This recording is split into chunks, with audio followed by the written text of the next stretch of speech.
की शुरुआत हो चुकी है दोस्तों। एक और जंग देखने को इस दुनिया को मिल गया है। दरअसल दोस्तों ये जंग इस कदर बढ़ गया है कि बॉर्डर पर गोले बम बारूद बरस रहे हैं।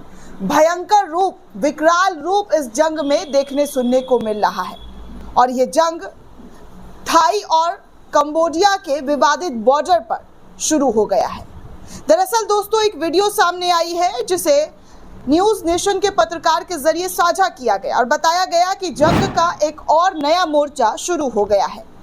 थाई और कंबोडिया विवादित बॉर्डर पर इस वक्त गोली और बम बारूद बरस रहे हैं। आर्टिलरी और रॉकेट फायर से दहल रहा है पूरा का पूरा इलाका। भारत ने भी हाई अलर्ट जारी कर दिया है। अपने राजदूत को वहां से आनन फानन में खाली करते हुए अपने देश बुला लिया है। ये सब कुछ भारी तनाव के बीच देखने सुनने को मिल रहा है। पहले ही जंग रूस यूक्रेन, इजराइल फिलिस्तीन, इजराइल ईरान, इजराइल हुती, इजराइल हिजबुल्ला, इजराइल सीरिया के बीच देखने सुनने को मिल रहा था कि अब एक और देश के बीच भयंकर तरीके का गोला बम बारूद बरसाना शुरू कर दिया है। दरअसल दोस्तों थाईलैंड और कंबोडिया के बीच युद्ध शुरू हो चुका है। युद्ध जैसे हालात बन गए हैं।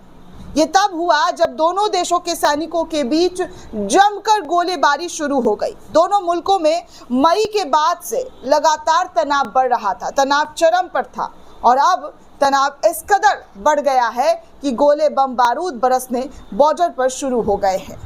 आपको बता दूं दोस्तों कि इस पूरे रिपोर्ट में क्या और किस तरीके की जानकारी जो है वो निकलकर सामने आ रही है। दरअसल दोस्तों भारत पाकिस्तान के तनाव और म्यांमार में जारी गृह युद्ध के बीच एशिया के दो और मुल्कों में लड़ाई बढ़ गई है। भारत पाकिस्तान के बीच भी तनाव है दोस्तों। ये भी एक जंग की ही तरह था जब एयर स्ट्राइक किया गया था और भारी तादाद में पाकिस्तानियों को सबक भारत के जरिए सिखाया गया था। पाकिस्तान के कई ठिकानों को तबाह कर दिया गया था। लेकिन अब म्यांमार में जारी युद्ध जो है थाईलैंड के साथ शुरू हो गया है। भारत के ये पड़ोसी देश थाईलैंड और कंबोडिया है। थाईलैंड और कंबोडिया के बॉर्डर पर दोनों देशों की सेनाएं आपस में भिड़ गई है। गुरुवार को सीमा पर दोनों देशों के सैनिकों के बीच जमकर झड़प हुई। थाई सेना और कंबोडिया रक्षा मंत्रालय ने बताया है कि ये झड़प प्रसाद तामुएन थॉम के पास बॉर्डर पर हुई है। प्रसाद तामुएन थॉम थाईलैंड के उत्तर पूर्वी सुरीन प्रांत में स्थित है, जिस पर कंबोडिया का दावा है। ऐसे में ये क्षेत्र दोनों देशों के बीच विवाद का विषय बन चुका है। ताज़ा विवाद भी इसी क्षेत्र में हुआ है। इस झड़प में कम से कम 2 सैनिक बुरी तरीके से घायल हो गए हैं, जिसमें दोनों पड़ोसियों के बीच तनाव और ज़्यादा बढ़ गया है। ये झड़प थाईलैंड की ओर से कंबोडिया के राजदूत को एक बारूदी सुरंग विस्फोटक के बाद निष्कासित किए जाने के बाद शुरू हुई है। थाई सेना ने कहा है कि कंबोडिया सेना ने पहली गोलीबारी तब की जब एक ड्रोन देखा गया और 6 सशस्त्र कंबोडियाई सैनिक थाई सैन्य चौकी के पास पहुंचे।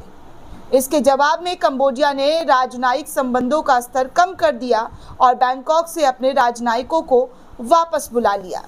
दोनों देशों की सीमा पर गतिरोध मई से शुरू हुआ था और अब तक जारी है, जब विवादित क्षेत्र में हुई गोलीबारी में कंबोडियाई सैनिक मारे गए। इसके बाद तनाव बरकरार है और दोनों पक्षों ने सीमा पर ज़्यादा से ज़्यादा सैनिकों को तैनात कर दिया है। व्यापार के लिए महत्वपूर्ण रूट्स भी बंद कर दिए हैं ताकि यहाँ पर व्यापार की जो साझेदारी हो रही थी उसको भी रोक दिया गया है।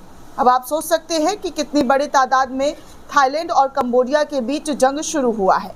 दोनों देशों की ओर से एक दूसरे पर आरोप प्रत्यारोप का दौर चल रहा है। थाई सेना ने दावा किया है कि कंबोडिया सेना ने विवादित मुआन थाम मंदिर के पास एक निगरानी ड्रोन तैनात करने और भारी हथियार से लैस सैनिकों को क्षेत्र में भेजने के बाद गोलीबारी की थी। दूसरी ओर कंबोडिया के रक्षा मंत्रालय ने थाई सैनिकों पर बिना उकसावे के घुसपैठ का आरोप लगाते हुए उन पर ताबड़तोड़ तरीके से अटैक करने की बात की है। और ये अटैक जो है साफ तौर पर दिख रहा है कि ये तनाव और ज़्यादा बढ़ता हुआ नजर आने वाला है। ये तनाव और ज़्यादा भयंकर रूप लेने वाला है क्योंकि बॉर्डर्स पर ताबड़तोड़ तरीके की जो फायरिंग है, जो अटैक्स है वो देखने को मिल रहा है। गोलियों की नहीं बल्कि बम बारूद से अटैक किया जा रहा है, रॉकेट से अटैक किया जा रहा है, जहां पर निशाना थाईलैंड और कंबोडिया है। थाईलैंड और कंबोडिया दोनों ही देश एक दूसरे पर हमला करता हुआ नजर आ रहा है।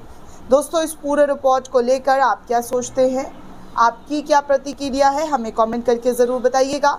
साथ ही साथ चैनल को ज़्यादा से ज़्यादा लाइक, शेयर और सब्सक्राइब करना बिल्कुल भी ना भूलें। शुक्रिया दोस्तों।